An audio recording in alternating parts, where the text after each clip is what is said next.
질문해 주셨던 분들 위해서 Q&A 답장을 해드릴 거예요. 댄서분들이 춤 여쭤보신 분들 많았고, 춤에 관해서 여쭤보시고, 그냥 진로, 뭐 대학교를 어떻게 간뒀느냐니, 뭐 슬럼프 올 때 어떻게 하냐니, 이렇게 진로에 관해서 질문하신 분 총 이렇게 두 가지로 큰 단락을 나눌 수 있는데, 먼저 춤 안 추시는 분들이 있을 수도 있으니까 큰 단락인 그 진로 대학 얘기를 좀 하고, 그 다음에 춤의 약간 연습 방법, 뭐 기본기 이런 거를 차차 나갈게요.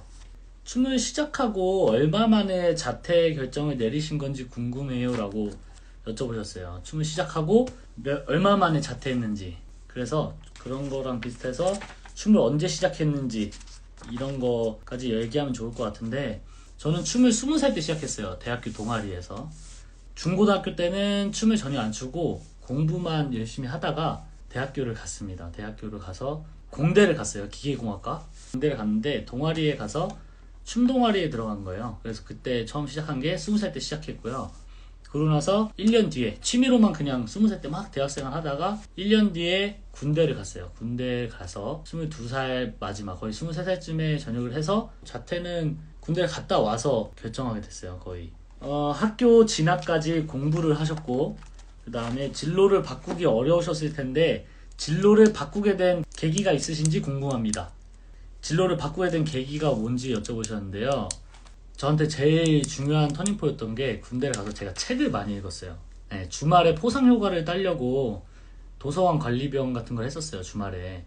그러니까 주말마다 도서관에서 이렇게 관리를 하는 거죠. 앉아있는 거죠. 포상휴가 따려고. 그때 할 게 뭐가 있어요? 책밖에 없잖아요. 전 그 전까지 책을 안 읽었거든요. 그래서 그 21살에 처음으로 책을 엄청 많이 읽게 됐어요. 그때. 근데 그때 뭐 자기계발, 뭐 에세이 뭐 이런 거 많이 읽었는데, 거기서 책에서 계속 하고 싶은 일을 해야 된다. 그리고 정말 의미 있는 삶을 살려면 내가 추구하는 삶을 따라가야 된다. 이런 얘기를 엄청 많이 하는 거예요. 그 책에서. 그래서 그때 조금 생각이 어른이 됐어요. 어른이 되고 수동적으로 막 공부하라 그래서 공부했던 그 수동적인 삶이 그 책을 읽으면서 조금 깬 거죠. 사고가 좀 깨지고 좀 많이 내가 하고 싶은 일을 해야겠다라는 생각이 좀 그때 군대에서 많이 커진 것 같아요. 군대에서 계속 작가들이 계속 책을 낸다는 이유는 이 작가분들이 진짜 이거 전하고 싶구나, 우리들한테 진짜 하고 싶은 일을 해야 되는구나. 그래서 그때부터 군대에서 하고 싶은 일을 해야겠다고 생각하고 22살에 나와서 휴학을 하고 그때부터 춤을 매진하게 됩니다. 그게 제가 춤으로 진로를 바꾸게 된 계기예요. 자퇴를 택한 이유가 궁금해요 라고 보내주셨어요. 춤으로 생계를 유지할 수 있겠다 싶은 생각이 어떻게 들었는지, 자퇴를 왜 했는지 라고 생각했는데, 저도 그 자퇴할 당시 그 고민이 엄청 많았어요. 저는 엄청 이성적이고 현실적인 그 성격이라 사실 그 꿈을 제 막 회피용으로, 방패용으로 막 방패처럼 이렇게 쓰지 않았어요. 나는 뭐 최고가 될 거야, 꿈이 있어 막 이렇게 생각하지 않았고, 저는 엄청 현실적인 사람이라 대학을 갔을 때와 대학을 내가 자퇴했을 때 그거를 표로 그렸어요. 여러 가지 요소 중에 내가 대학을 다니면 춤은 이렇게, 수익은 얼마, 그럼 내가 행복한 건 얼마, 이렇게 표를 그리고 엑셀처럼 그다음 비교를 했어요. 대학을 졸업할 때랑 안 했을 때. 근데 그런 걸 통해서 아무리 이성적으로 비교를 해도 대학을 자퇴하는 게 맞다고 그렇게 판단을 했어요. 그때 느꼈던 여러 가지는, 대학을 다닐 때 엄청 뭔가 제가 성장한다는 느낌이 별로 못 받았어요. 성장한다는 느낌을 못 받고, 제가 느낀 대학은, 특히 공대는 취업을 하기 위한 그냥 발판, 취업을 하기 위해 졸업장에 따는 발판이라고 느껴졌고, 그 시간 동안 앉아서 춤 연습을 못하고 있는 제가 너무 아까웠어요, 시간이. 그래서 그때 자퇴를 결정하게 됐고요. 또 하나 이유는 대학에서 배우는 것보다 책에서 배우는 게 훨씬 많았어요. 저는 책에서 제가 책을 그냥 읽으면서 배우는 이 세상의 지식이 너무 더 많아서 책을 더 읽자라는 마인드였고, 그 다음에 또 하나는 다시 공부가 하고 싶어지면 그때 다시 대학을 가야지라고 생각을 했어요. 예를 들어 뭐 내가 32인데 33인데 35인데 갑자기 나 이런 공부가 하고 싶다, 그럼 그때 대학을 가야지 라고 생각을 하고 대학을 간둔 거예요. 그 다음에 여기서 글이 춤으로 생계를 유지할 수 있겠다라는 생각은 어떻게 했냐고 저한테 여쭤보셨는데, 그때 당시 노력할 때 당시는 춤으로 생계를 유지할 생각 자체를 아예 안 했어요. 그냥 좋아서 시작한 거였어요. 그냥 내가 춤을 해서 이만큼 벌고 살아야지, 이게 아니라 그 춤이 너무 좋아서 생계 유지 생각 안 하고 그냥 열심히 한 거예요. 왜냐면 제가 더 이제 많은 책에서 읽은 것에서 배운 것처럼 의미 있는 삶을 더 살려고, 그래서 한 겁니다. 중학생이신 분인데 꿈이 댄서시래요. 근데 댄서는 돈을 많이 못 버는 직업이라고 부모님이 반대를 하신대요. 그래서 댄서도 돈 많이 버나요? 이렇게 저한테 여쭤보셨는데 저는 이런 돈을 많이 버는지 말는지가 먼저 중요한지 여쭤보고 싶어요. 그 질문하신 분한테. 돈을 많이 버는 게 중요한지. 왜냐면 춤은, 댄서는 그렇게 외부적인 요인을 생각하면 사기가 힘든 직업이거든요. 제가 진짜 내가 가치관이 어디 있는지를 먼저 생각하는 게 좋은 것 같아요. 나는 돈 버는 게 가치관이 맞다. 아니면 내가 좀 의미 있는, 내가 추구하는 삶을 사는 게 맞다. 라고 생각을 하면 돈을 못 버는 직업인지 아닌지는 별로 중요하지 않게 돼요. 그 질문을 먼저 안 하게 되죠. 그리고 어느 직업이나 똑같지만 그 분야에서 잘하게 되면 돈을 벌어요. 돈을 많이 벌어요. 어느 분야든 그 직업에 나를 필요로 하는 사람이 있고 내가 대체가 불가능하면 돈을 많이 법니다. 그래서 그런 돈 문제를 생각하시면 춤 직업은 더 고민이 많아져요. 그래서 자기의 가치관을 먼저 그러니까 자아 성찰을 더 많이 하는 게 저는 도움이 될 거라고 생각합니다. 저는 춤을 늦게 시작해서 제가 나이에 대해서 생각한 게, 전 이게 어린 생각일 수도 있겠지만, 내가 만약에 내가 만약에 25살인데 난 지금부터 22살 해야지, 22살이라고 말하고 다녀야지, 그러고서 말하고 자기도 22살이라 착각하고, 그러면 그냥 22살이 되는 거였어요. 그런 식으로 나이가 의미 없다는 걸 생각을 많이 했어요. 그게 실제로 도움도 됐고, 그러니까 그만큼 나이는 많이 신경 안 쓰셨으면 좋겠어요. 그만큼 의미가 없는 게 나이입니다. 그러니까 숫자에 불과하다고 하잖아요. 진짜 의미가 없어요. 그냥 숫자예요. 군대 질문이 많았어요. 남자분들 군대가 너무 슬퍼. 이 댄서들한테 군대는 정말, 남자들은 정말 이거 고민이 많아서 군대 고민도 많이 해주셨어요. 군대로 인한 공백기가 너무 두려운데 어떻게 해야 될까요? 라고 해서 저도 진짜 공감하는 바입니다. 군대 갔다 오면 너무 못해질 것 같고 감 잃을 것 같고 이런 두려움이 많아요. 근데 저는 꼭 그런 면만 있는 건 아니라고 생각해요. 군대에서 확실히 철이 드는 부분이 있어요. 분명히. 그러니까 더 동기부여도 되고 더 열심히 살게 되고 진짜 철이 든다고 얘기하죠. 그래서 저는 군대 갔다 와서 더 철이 들어서 진짜 열심히 먹고 살아야겠다, 열심히 해야겠다라는 마음이 더 커진 것도 사실이고, 제가 군대에서 또 춤적으로 말씀드리고 싶은 거는, 군대에서 춤 영상을 진짜 자주 보고 째깍째깍 이렇게 30분 이렇게 막 따라해요. 춤추는 거 유명한 사람이 춤을 막 따라해요. 그런 것만으로도 엄청 늘어요. 저도 군대에서 그랬고요. 그러니까 저는 군대에서 그 행보관님이 있어요. 행보관님한테 저는 꿈이 댄서입니다. 그래서 남들 일과 끝나고 자유정비 시간이 있거든요. 남들 TV 볼 시간에 그냥 연습하겠다, 이렇게 편지를 써서 드렸는데 흔쾌히 그럼 연습해라, 체육관에서 연습해라 라고 하셨고, 싸지방에서 춤 영상 보고 다시 그 거울 앞에 가가지고 그냥 대충 따라해보고. 근데 그러고 나서 군대 제대했는데 많이 늘었어요. 오히려 줄긴커녕 엄청 많이 늘었어요. 그리고 군대 불안하신 분들은 꼭 말씀드리고 싶은 게, 군대를 갔다 와도 전혀 늦지 않았어요. 그때 다시 춤을 시작한다는 마인드로 해도 충분합니다. 나이가 늙은 것도 아니고 군대 갔다 와도 충분히 할 수 있다, 이거를 말씀드리고 싶어요. 진짜 군대에서도 춤 늘 수 있다, 이렇게 말씀드리고 싶어요. 일단 간단하게 이 정도로 하고, 좀 많은데 일단 춤 얘기를 좀 더 먼저 해야 될 것 같아요. 춤 얘기를 해야 제가 어떤 사람이고 어떻게 연습했고 이거를 좀 여러분이 아실 것 같은데, 지금 말씀드린 게 아마 제가 Q&A를 하는데 가장 중요한 시간이 아닐까 싶습니다. 지금 제가 말씀드리는 거는, 춤 연습을 어떻게 하나요? 어떻게 해야 자기 지금 춤이 멈춘 것 같은데 어떻게 해야 잘해지나요? 이런 질문이 제일 많았어요. 저는 공부할 때도 그랬지만 춤출 때도 그렇고, 그러니까 노력하면 다 된다는 마인드는 다 갖고 있어요. 똑같은 노력이어도 노력하는 방법에 따라서 인생이 달라진다 생각해요. 진짜로. 똑같이 하루에 10시간씩 두 사람이 있는데 하루에 10시간씩 수영을 연습해요. 근데 누구는 세계 1위가 돼서 금메달 했다고, 누구는 그냥 10시간씩 하는데 아마추어이신 분들도 있어요. 그거는 다 연습하는 방법에 따라 달라진다 생각하거든요. 제가 춤출 때 가장 많이 생각했던 단어가 의식적인 노력입니다. 의식적 노력. 춤뿐만이 아니고 사람이 성장하는 방법이 있잖아요. 성장하는 방법을 그대로 춤에 적용하면 똑같아요. 공부 잘하는 방법도 춤에 적용하면 똑같아요. 환경 설정을 자기가 해야 되고 피드백이 있어야 돼요. 그러니까 한마디로 효율적으로 연습해야 한다는 뜻이에요.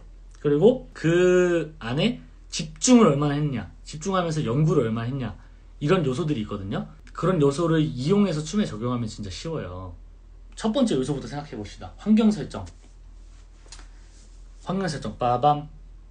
연습할 때 환경 설정은 정말 중요해요. 그러니까 사람이, 나를 믿지 마세요. 나를 믿지 말고 내가 막 내일 아침 일찍 일어나서 엄청나게 열심히 해서 잘하겠지? 이렇게 나를 믿지 않았어요, 저는. 그리고 그렇기 위해서 사람이 필요한 게 환경을 설정해 놓는 거예요. 내가 제일 성장할 수 있고 제일 연습을 잘할 수 있는 환경을 설정하는 거죠. 예를 들어 내가 아침에 잘 못 일어나. 그러면 알바를 일부러 아침에 잡아요. 환경을 설정하는 거예요. 아침에 일어날 수 있게, 하루를 길게 쓸 수 있게. 아르바이트를 일부러 아침에 갑니다. 왜냐면 아르바이트를 낮에 한다고 해서 일찍 일어나서 뭐 공부하고 아르바이트 가는 사람 없어요. 낮에 하면 아르바이트 하기 전에 일어나. 그러고서 알바를 가죠. 그럼 하루가 짧아지잖아요. 저는 아침에 알바를 했어요. 환경 설정을 한 거죠. 내가 부지런한 게 아니라 부지런하게 만든 거예요. 그러고 나서 그 알바 장소도 연습실이랑 제일 가까운 곳으로 잡아요. 왜냐? 알바를 끝나자마자 집에 안 오고 바로 연습실로 갈 수 있게. 왜 그랬냐면 알바 끝나고 집에 와서 짐 챙기고 뭐 샤워하고 다시 연습실 가야지 라고 생각하잖아요. 그러면 거의 연습 안 해요. 집 들어가면 게을러질 걸 알아요. 내가 나를 안 믿기 때문에. 그러니까 환경을 만드는 거야. 그냥 알바 끝나고 연습실 갈 수 있는 그 환경을 루트를 만들어요. 그러면 계획적으로 딱딱딱 할 수 있죠. 그게 환경 설정이에요. 성장하는 방법 중에 하나. 환경 설정. 여러분들이 내일 일어나서 부지런하게 살아야지 라고 믿지 않는 거죠. 환경을 그냥 설정해버리는 거. 잘하는 환경을. 그리고 뭐 예를 들어 연습할 때 핸드폰을 바닥에 안 두고 일부러 의자나 이런 높은 데에 올려놔요. 핸드폰을. 왜냐면 음악을 끄고 막 만지고 할 때 바닥에 있으면 사람이 앉게 돼요. 앉게 돼서 연습이 끊기잖아요. 그게 싫은 거예요. 그러니까 그런 환경을 다시 설정해 놓는 거예요. 다시 이 책상 위에 올려놓으면 서서 그냥 핸드폰을 보니까 연습 안 끊기고 다시 할 수 있게. 그냥 그런 환경 설정들. 밥도 만약에 내가 중간에 연습이 끊길 것 같다 싶으면 미리 먼저 먹어놓고 딱 이 연습 시간 집중할 수 있게 환경을 딱 설정해 놓는 거예요. 그렇게 저는 환경 설정이 진짜 중요하다고 봐요. 연습할 때 부지런해서 막 성실해서 하는 사람은 별로 없다고 봐요. 성실한 게 아니라 똑똑한 거예요. 어떻게 자기가 성실해질 줄 아는 방법을 아는 거죠. 성실해질 수 있게 그냥 환경을 딱 만들어 놓으면 금방 성장합니다. 성장할 때. 그 다음에 성장하는데 꼭 필요한 요소는 피드백이 꼭 필요해요. 피드백. 그러니까 쉽게 얘기해서 운동선수한테 코치가 있는 거랑 똑같은 거예요.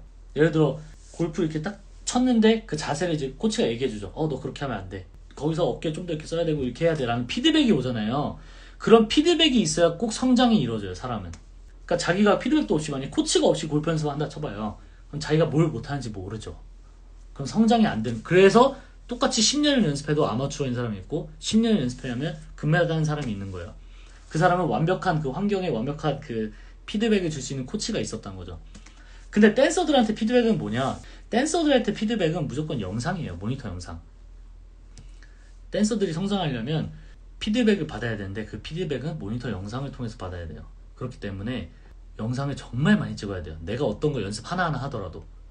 그러니까 내가 오늘 연습했는데 그날 내가 영상을 찍지 않았다. 그러면 저는 연습 안 한 거라고 생각하고 연습을 했어요. 춤을 추고 내가 연습하려는 걸 연습해요. 웨이브를 막 연습해. 오늘 웨이브 기본기 연습해야지. 그럼 웨이브만 하는 게 아니라 꼭 앞에 카메라를 두고 제가 웨이브 하는 모습을 찍어요. 왜냐면 우리한테는 코치가 없잖아요. 코치가 있는 게 아니라서 막 웨이브를 해요. 그냥 영상을 봐요. 나 왼손이 오른손보다 안 올라가네. 뭐 이건 부드럽지 않네. 이렇게 자기 스스로 자기가 코치가 돼서 피드백을 내리는 거예요. 그러면서 계속 영상 찍는 거예요. 대신 또 중요한 거, 영상은 꼭 그 댄서 지금 어린 친구들이 맨날 연습 끝날 때쯤 영상 찍고 집 가요. 영상 딱 찍고 못한다. 나 춤 왜 이렇게 못하지? 그리고 영상 찍고 집 가야지. 이렇게 하고 연습을 끝낸단 말이죠. 영상은 중간에 찍어야 돼요. 연습의 중반부에. 그래서 자기가 연습을 막 하다가 아직 완성되지 않아도, 내가 오늘 무슨 안무를 할 건데 그거 완성되지 않아도 일단 찍어야 돼요. 그 전에, 중간에. 그러고 나서 그거를 자기가 이상한 거를 고치는 게 연습이죠. 그게 엄청나게 성장을 합니다. 그러니까 효율 있게 연습하려고 노력을 해야 돼요. 효율 있게 연습하려고. 어떻게 해야 더 성장할까? 어떻게 해야 더 효율 있게 내가 2시간만 해도 제가 5시간 연습하는 것도 얼마나 더 효율 있게 할까? 그런 생각을 많이 연구를 해야 돼요. 본인 스스로. 기본기 연습하는 거랑 또 어떻게 해야 연습해야 되는지 또 말씀드릴 거예요. 기본기를 보통 사람들이 이렇게 얘기해요. 기본기를 뭐 배워본 적이 없는데 누가 뭐 정리해줬으면 좋겠다 뭐 이렇게 항상 얘기하시는데, 춤의 기본기에는 교과서가 없습니다. 여러분, 교과서처럼 뭐 웨이브 다음 어떤 거, 팝 다음에 다리 팝 다음에 뭐 해야 된다, 그런 교과서 막 수학의 정석처럼 이렇게 있는 게 아니에요. 기본기는 자기가 정리하고 자기가 찾아내는 거예요. 자기가 책에 정리하고 자기가 쓰고. 저 같은 경우는 기본기를 막 연습할 때 마인드맵을 많이 그렸어요. 마인드맵. 그러면 생각 정리를 막 하면서 아 웨이브 이거 겹치고 웨이브랑 웨이브랑 겹치고 뭐 어깨 아이솔레이션 뭐 이렇게 겹치면서 마인드맵이 도움이 많이 돼요. 그래서 기본기는 마인드맵 쓰는 걸 추천드리고, 그 다음에 제가 아까 말씀드린 것처럼 꼭 그 영상을 기본기는 찍는 게 중요해요. 근데 기본기 연습할 때 제가 여러분들한테 꼭 말씀드리고 싶은 거는 기본기는 하루 만에 완성돼서 그날 막 바운스만 파고 이럴 수가 없어요. 그러니까 연습할 때 꼭 가져야 하는 마인드가 1년은 365일이라는 거예요. 오늘은 어제보다 조금 더 나으면 돼요. 그냥 오늘은 부족하지만 좀 더 이렇게 나아졌다. 근데 1년 365일이니까 천천히 조금씩 나아가는 거예요. 기본기는. 그리고 웨이브도 하루에 3-4가지, 2-3가지 기본기를 하는 거예요. 하면서 조금씩 올려나가지 하루 안에 마스터야 된다는 생각을 절대 버리시고 하루하루 조금씩 채워가는 게 기본기입니다. 여러분 이 마인드를 꼭 가지고 있으시는 게 좋아요. 그래서 그렇게 하시면 기본기는 그런 식으로 연습하는 게 좋을 것 같고, 어떤 기본기가 있는지 모르겠어요 이런 질문은 제가 다음에 얘기하는 것에서 나옵니다. 바로 복습인데, 이런 질문을 많이 받아요. 무슨 연습을 해야 할지 모르겠어요. 이렇게 질문하시는 분들이 많아요. 공부하는 거랑 똑같아요. 복습하시면 돼요. 복습. 이거는 제가 말씀드릴 수 있어요. 꼭 장담할 수 있는데 복습하시면 됩니다. 근데 그냥 복습이 아니라 정말 내 거가 되는 복습을 해야 돼요. 복습할 때 뭘 연습해야 할지 모르겠으면 수업 시간에 배웠던 걸 연습하는 거예요. 그 안무를 연습하시면 돼요. 저 같은 경우는 어떻게 연습했냐, 수업 하나에 들었어요. 그러면 그 안무를 연습하는데 엄청 천천히 연습해요. 그 안무를 일주일 동안 연습했어요. 저는 한 안무를 일주일 동안 연습했습니다. 수업도 일주일에 하나 듣고요. 일주일 동안 연습하는데 어떻게 연습하냐, 다 분해를 해요. 그 동작이 하나가 자가자가장 이런 게 있으면 거기에 팔은 이런 기본기, 여기에 기본기 들어간 게 뭐가 있다, 이렇게 분해하듯이 그 생물 시간에 분해하듯이 분해를 하는 거죠. 4카운트 안에 들어있는 기본기를 다 분해를 해서 그런 기본기를 연습해요. 한마디로 뭐냐, 기본기의 명분을 찾는 거예요. 여러분 명분. 어떤 명분이냐면 오늘은 이거를 연습할 명분. 그러니까 기본기란 게, 여러분이 누군가 야 춤에 기본기 뭐뭐 있어? 갑자기 이렇게 물어보면 많이 대답할 수가 없어요. 생각이 잘 안 나. 웨이브 있고 바운스 있고 스텝 여러 가지 있는데 힐토 있고 이렇게 생각밖에 안 나잖아요. 근데 그 안무 안에 기본기가 다 들어있어요. 그러니까 그 안무를 분해하다 보면 오늘 할 기본기가 들어있는 거죠. 그러니까 그 기본기를 오늘 하시면 돼요. 그럼 내일 다른 안무 하면 또 다른 그 안무에 또 다른 기본기가 들어있을 테니까. 그러니까 기본기 뭘 연습할지 생각이 안 나니까 그 안무에 복습을 하면 되는 거예요. 그 다음에 의식하는 노력, 생각하는 연습을 하라 그랬잖아요. 그러면 그 연습을 할 때 그냥 하는 게 아니라 몸을 계속 이해하려고 해요. 내 몸이 어떻게 됐고, 이렇게 팔꿈치를 올렸을 때 어깨가 앞으로 가고 뒤로 가고, 내 몸이 이렇게 움직이는구나. 트위스트를 하면 여기가 이렇게 왼쪽이 올라가면서 이렇게 하는구나. 계속 생각을 하면서 연습하는 거예요. 연습할 때 이렇게 트위스트 할 때 왜 여기가 어깨 올라가지? 왜 올라갈까? 팔꿈치 올리는데 어깨가 왜 앞에 있지? 왜 그럴까? 계속 몸에 왜 그럴까? 이렇게 생각하는 거죠. 몸의 원리에 대해서 계속 생각하는 거예요. 그리고 춤을 배웠을 때 그 선생님이 팔다리만 보는 게 아니라 힘의 원리를 파악하는 거예요. 어느 부분에 힘을 줘서 이게 이렇게 됐다. 그냥 겉으로 봤을 때는 팔다리만 보면 여기서 이렇게 갔는데 이 선생님이 어떤 힘을 받아서 이렇게 빨리 이렇게 잘 갔지? 이런 생각을 하는 거죠. 여기는 골반의 힘으로 이렇게 갔구나. 이런 힘의 원리를 찾는, 그러니까 생각하는 연습을 계속 해야 된다는 거예요. 연습할 때. 세 번째는 이제 베리에이션을 하는 거예요. 베리에이션. 더 나아가서 변형이라는 거죠. 변형을 하는 연습을 꼭 해야 돼요. 변형. 그러니까 내가 예를 들어 춤 동작이, 선생님이 만약에 이렇게 파 이런 동작이 있어요. 파 그러면 계속 그 의문을 가지는 거예요. 꼭 이렇게 앞으로 찌를 필요 없잖아. 연습할 때 음악 틀어놓고 막 뒤로도 찔러보는 거야. 꼭 손으로 찔러야 되나? 팔꿈치로 해봐. 어깨로 치고. 그러니까 변형을 하는 거예요. 계속 다운을 밑으로만 하고 있으면 꼭 밑으로 해야 되나? 옆으로 하면 안 되나? 이거 옆으로 하면서 하면 안 되나? 이거 고개 돌리면서 하면 안 되나? 이거를 롤링하면서 하면 안 되나? 재밌네? 이런 식으로 해야 안무가가 될 수 있다고 저는 생각해요. 연구를 계속 하는 거죠. 변형을 하는 거예요. 저는 이 연습이 제 연습 방법이 가장 도움이 됐는데, 정말 제일 많이 도움이 됐던 방법이에요. 베리에이션이. 이렇게 하면 안 되나? 반대로 가면 안 되나? 앞으로만 이렇게 갔으면 뒤로 가면 안 되나? 이걸 뒤로 가면서 추면 안 되나? 그러면서 춤이 정리가 돼요. 진짜 춤이 겹치는 교집합을 찾게 돼요. 계속 바꿔서 해보는 거죠. 그 안무를. 그러면 앵글이 진짜 이상하게도 나와요. 근데 재밌어. 그렇게 하다 보면 몸의 원리를 파악하기가 쉬워요. 얘가 이렇게 돼서 이렇게 된 거구나 파악이 되거든요. 그러면 이제 안무를 짜는 그 능력이 엄청나게 상승을 하죠. 몸을 쓰는 걸 아니까. 네 번째 방법은 선생님과 비교를 해보는 거예요. 내가 모니터 영상 찍어서 최대한 선생님이랑 비슷하게 추려고 하고, 선생님의 몸의 원리 어떻게 힘받아서 저렇게 쳤는지 계속 이해하려고 하고, 선생님이랑 비교해서 똑같이 추려고 하면 어차피 똑같이 못 쳐요. 그러다 보면 엄청 늘어요. 그러니까 책에서도 배운 거, 그것도 복습은 빨리 할수록 그 뇌가 기억이 잘하거든요. 그러니까 오늘 만약에 국어 수업을 들었는데 국어 수업 끝나고 5분 동안 선생님이 말씀하신 거를 빠르게 탁탁 기억할 수 있어요. 5분 동안. 그 5분 복습이 저는 오늘 수업이 다 끝나고 야자 시간에 하는 1시간 공부랑 거의 1시간 공부보다 더 효과 있을 수도 있어요. 진짜로. 그 짧은 5분 복습이. 왜냐면 선생님이 말씀하신 게 다 기억나거든. 어느 게 시험에 나올지 다 기억날 정도로. 그러니까 춤도 똑같아요. 수업 시간에 배운 걸 복습하려고 하면 먼 미래에 하려고 하지 말고 빨리빨리 바로바로 해야 돼요. 그래야 내가 더 기억을 잘하고 더 성장할 수 있어요. 복습은 빠르게. 선생님은 수업을 많이 듣는 것과 연습을 많이 하는 것 중 어느 게 더 도움된다고 생각하세요? 수업을 많이 듣는 것보다 연습을 많이 하는 게 좋죠. 그러니까 수업은 많이 듣는다고 잘하는 게 아니에요. 그냥 조금 들어도 그 안무를 진짜 더 딥하게 복습하는 게 저는 훨씬 잘 는다고 생각해요. 저는 일주일에 하나만 들었으니까 수업을 그거를 복습하기에도 바빴어요. 저는 하루에 그때 한 7시간씩 연습할 때였는데 7시간 동안 연습해도 그날 하루에 그 안무의 반도 연습 못했어요.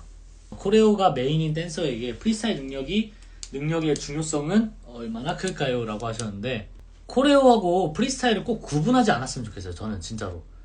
그 프리스타일이 곧 본인의 춤이거든요. 그러니까 그거를 프리스타일을 잘하려고 하면 저는 이제 구분하기 시작하는 것 같아요. 잘하려고 하기보다는 프리스타일은 말 그대로 춤을 사랑하는 사람들로서는 그냥 추는 거예요. 내가 좋아하는 춤을 추는 거고, 프리스타일은 막 코레오라서 프리스타일 잘해야 되는데 부담 갖고 이렇게 잘하려고 하지 말고 그냥 프리스타일을 즐기세요. 즐기면 뭐 잘하는 하나의 요소라고 생각하지 말고 프리스타일이 곧 그 사람의 춤 스타일이에요. 그러니까 안무가들이라서 난 프리스타일 안 해도 돼 이게 아니라 안무도 그냥 그 프리스타일이 사실 정형화된 게 안무예요. 그러니까 프리스타일을 나는 안 해야지 이렇게 생각할 수도 없는 거고, 프리스타일 구분하지 않고 그냥 즐기는 게 저는 중요하다 생각해요. 그냥 뭐 이런 질문도 있어요. 이것도 좋은 질문인 것 같은데, 요즘 좀 생각이 많으신가 봐요. 현타가 좀 오셔가지고 진짜 춤을 추고 싶어서 하는 연습보다는 해야 하니까 하는 느낌으로 자기 연습하고 있대요. 해야 하니까 하는 것처럼. 그래서 이걸 쉬는 게 맞는지 아니면 계속 하는 게 맞을까요? 이런 질문 주셨는데, 중요한 거는 열정이 식는 거를 자기가 인정해야 돼요. 그러니까 사람이 처음에 춤을 예를 들어 어느 분야든 처음 시작했을 땐 열정이 엄청나요. 막 매일같이 해. 근데 그게 줄어들거든요. 그거를 먼저 인정해야 돼요. 열정은 무조건 식어요. 어쩔 수 없어요. 맨날 같이 그 열정이 살아있을 수는 없어요. 근데 그거를 인정하시고, 진짜 말씀드리고 싶은 게 뭐냐면 하루의 힘이거든요. 하루의 힘이라는 생각을 항상 가지고 저는 연습했는데, 이게 있어야 동기부여가 될 수 있어요. 사람들은. 춤추는 사람들은 특히 더 하루의 힘을 믿어야 돼요. 그러니까 내가 오늘 하루 조금 그냥 오늘 하루라도 뭐 얻어가는 연습을 하면 그게 365일 쌓이고 2년이 되고 3년이 되면 그때 성장을 한다는 거를 자기가 믿고 있어야 돼요. 그 하루의 힘이 진짜 엄청나거든요. 그 믿음이 있으면 성취감이 생겨요. 아, 하루만 잘하면 나중에 잘해진다라는 믿음이 있으면 성취감이 생기고, 그럼 자신감도 올라가고 열정도 다시 올라가거든요. 이렇게 생각을 해야 돼요. 그러니까 성장형 사고방식이라고, 자기가 성장할 수 있다고 믿어야 돼요. 어떻게든. 그러니까 내가 오늘 연습하는 게 좀 무기력해, 난 도움이 안 되는 것 같고 실력이 안 느는 것 같아, 이렇게 맨날 사람들이 말하잖아요. 실력이 안 느는 것 같아.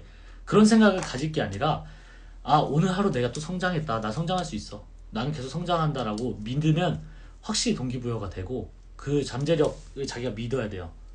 안무를 어디서 영감을 받아서 안무를 짜시는지 뭐 궁금하다 이렇게 하는 분들 많은데, 안무를 짜는데 중요한 거는 저는 그 캐릭터나 음악의 색을 이렇게 표현한다고 해야 되나? 그러니까 이 안무가 하나의 작품이라 생각하고 짜는 경우가 많아요. 하나의 뮤비처럼, 하나의 그림처럼. 그러니까 이 노래 들었을 때, 아, 이런 색이구나, 이렇게 표현해야겠다. 아, 그리고 이런 노래 들었을 때, 아, 이런 캐릭터로 표현해야겠다. 뭔가 막 빡센 짐승 표현해야겠다. 아니면 여기선 이거는 완전 스무스하게 리듬만 해야겠다. 이런 거를 많이 생각해요, 안무 짤 때. 그러니까 있는 그대로 표현하는 거죠. 이렇게 막 거울 보면 내 모습을 보게 되고 점점 정형화되기 쉽거든요. 근데 그냥 거울 안 보고 막 내가 하고 싶은 대로 이렇게 움직이고, 그래야 더 솔직한 안무가 나와요. 거울을 안 볼수록 안 봐야 솔직한 안무가 나오고, 좀 더 러하고 좀 더 매력적인 안무가 나오기 때문에 그걸 안무를 많이 짭니다. 안무를 짤 때 제가 많이 또 친구들한테 말하는 거는, 안무를 짤 때 사람들이 그 비트, 뭐 베이스, 킥, 뿡뿡 뭐 이런 걸 많이 건드려요. 저는 그 멜로디 그대로 타요. 왜냐? 그 멜로디가 이미 리듬이 완벽하니까 그거를 저의 방식대로 표현만 하면 돼요. 저는 그런 식으로 안무 짜거든요. 그러면 훨씬 공감이 많이 되고 리듬이 살아있어요. 왜냐, 그 멜로디가 리듬이 살아있는 비싼 멜로디거든. 이미 스튜디오에서 몇 시간을 며칠을 그 프로듀서가 고민해서 만든 멜로디이기 때문에 그 귀한 멜로디를 놔두고 흐름을 끊을 필요는 없다는 거죠. 저는 그래서 그 멜로디 그대로 쓰는 걸 많이 추천해요. 사람들한테. 이게 저 방식이지만 이건 또 여러 다른 사람들의 말은 다를 수도 있습니다. 그렇게 짜보시면 훨씬 공감되고 와닿아요. 이렇게 다 탁 보이는 안무가 돼요. 남들 앞에서 끼 부리는 게 오글거리고 힘들대요. 그래서 끼 부리는 게, 그래서 그게 고민이신 분인데, 저도 똑같아요. 저도 진짜 끼 없는 타입이거든요. 공대생 그 자체예요. 저 MBTI 검사에도 저한테 공대생이래요. 근데 그럼 끼나 이런 것도 충분히 연습으로 가능해요. 저도 끼를 연습으로 했고, 유튜브에 막 가수들 보면서 막 빅뱅, 지드래곤, 뭐 크리스 브라운 이런 거 보면서 그 제스처나 표정이나 손짓을 그냥 연습했어요. 똑같이 거울 보고. 오글거려, 너무 오글거려. 그냥 거울 보고 막 이렇게 연습해 막. 그러면서 끼도 늘 수 있어요. 충분히. 끼가 없다고 잘 성장 안 하고 이런 건 아닌 것 같아요. 그리고 끼 없는 그 모습 춤도 충분히 멋있고 이뻐요. 그러니까 꼭 끼 있는 사람이 잘 나가는 것도 아니고, 자기 춤은 무조건 자기가 끼가 없는데 끼 있게 막 엄청 할 수가 없어요. 춤은 성격대로 추거든요. 진중한 사람은 좀 진중하게 추고, 막 불같은 사람은 불같이 춤을 춰요. 그런 자기의 성격대로 추는 춤을 자기가 사랑해야 돼요. 책은 저는 이 책 많이 도움됐어요. 완벽한 공부법이라고. 뭐 공부하는 방법 알려주는 게 아니에요. 그냥 성장에 대한 책인데, 완공이라고. 저는 여기 고영성 신영준 그 작가님 좋아하거든요. 체인지 그라운드라는 유튜브 채널인가 이런 거 있는데, 유튜브에 의식적인 노력 뭐 이런 거 치셔도 컨텐츠 많이 나옵니다. 의식적 노력 그런 거 하면 좋아요. 완벽한 공부법 저는 도움 많이 됐어요. 뭐 이런 저한테 꿈을 물어보는 사람도 있었어요. 저의 이제 뭐 궁극적인 목표나 꿈 이런 걸 물어본 적이 있는데, 저도 엄청 뚜렷하게 있는 건 아닌데, 이렇게 지금 라방처럼 제가 더 이렇게 학생들이나 사람들한테 용기를 줄 수 있었으면 좋겠어요. 그러니까 남의 시선에 그런 자기의 가치관을 막 이렇게 맞추지 않는, 자기의 가치관을 저버리지 않는 그런 용기도 주고 싶고, 제 모습을 통해서. 왜냐면 제가 중고등학교 때 저도 몰랐거든요. 저도 한 번도 저한테 너가 하고 싶은 일을 하면서 살아야 되라고 말해준 사람도 선생님도 없었고. 그러니까 지금 학교 문화가 그런 것처럼, 한국이 더 그런 것처럼, 저는 그걸 말해주고 싶어요. 너가 하고 싶은 일을 해도 되고, 남들이 하는 대로 똑같이 안 해도 되고, 그걸 시선에 너의 가치관을 맞출 필요도 없고, 너가 하고 싶은 대로 일을 해도 돼라고 말해주고 싶어요. 그게 어떤 방식이든, 제가 뭐 강연을 하든, 제가 춤을 더 가르쳐서 다른 사람들한테 더 영감을 주든 이런 식으로. 그래서 제가 오늘 그 Q&A 하면서 말씀드리고 싶었던 게, 오늘 일맥상통하게 이런 흐름이 있다는 걸 아시겠죠? 그 의식적 노력이 중요하면서 이런 똑똑하게 환경 설정하고 피드백하는 것들이 중요하다. 그리고 동기부여를 위해서 뭐 자기가 목표 설정도 하고, 하루의 힘을 믿으면서 하루하루 성장하면 자기가 잘할 거라는 그 잠재력을 믿는 게 중요하다. 이런 내용들이 다 일맥상통해요. 저의 그 모토였던 것 같아요. 제가 춤 연습할 때. 오늘 뭐 질문은 여기까지 하고요. 여러분들이 도움이 많이 되셨으면 좋겠어요. 도움이 꼭 되셔야지고 모두 즐기면서 잘하는 모습으로 우리 같이 만납시다, 여러분. 끝까지 들어주셔서 감사하고요. 여러분도 꼭 이렇게 더 자기만의 방법 연구하셔서 다른 사람들한테 더 알려주고 이렇게 나눌 수 있는 사람이 됐으면 좋겠어요, 여러분. 감사합니다. 안녕. 코로나 조심하시고요.